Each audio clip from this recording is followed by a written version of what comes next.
আসসালামু আলাইকুম। আমি মেজর তানজিল সেনাবাহিনীর পক্ষ থেকে আপনাদেরকে কয়েকটা কথা জানাতে চাই। আপনারা বিভিন্ন অভিযোগ দিয়েছেন, আপনাদের অভিযোগ অনুযায়ী মামলা হয়েছে। সেই মামলায় যথোপযুক্ত আইনানুগ ব্যবস্থা সার্কেল এসপি সাহেব অলরেডি আপনাদেরকে বলেছেন যে উনি এই ব্যবস্থা নেবেন এবং উনি এখন পর্যন্ত দায়িত্ব নিয়েছেন এবং উনি দেখবেন। এ সম্পর্কে আপনাদের তো আর কোনো ডাউট নাই আছে?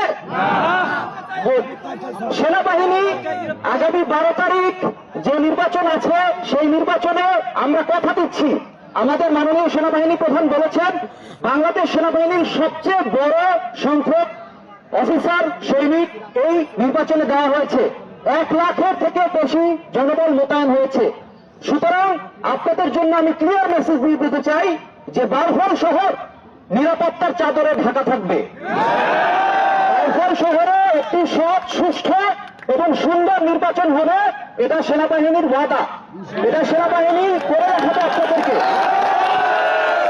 সুতরাং আপনাদের কাছে আমার অনুরোধ থাকবে, এই থানা, এই উপজেলা, এই সকল জায়গা সবকিছু আপনাদেরই সম্পদ, তাই না? এই সম্পদে আমরা অন্য রকমের আর কোনো কার্যক্রম না করি। আপনাদের লোকজন এখানে আছেন, তাদের মাধ্যমে আমি বলতে চাই আপনারা শান্তিপূর্ণভাবে, নিরাপদভাবে আপনাদের অভিযোগ দাবি জানিয়েছেন। আমি আশা করব আপনারা এভাবেই শান্তিপূর্ণভাবে আপনাদের অভিযোগ জানিয়ে এখান থেকে স্থান ত্যাগ করবেন আপনাদের নেতার অনুমতি সাপেক্ষে।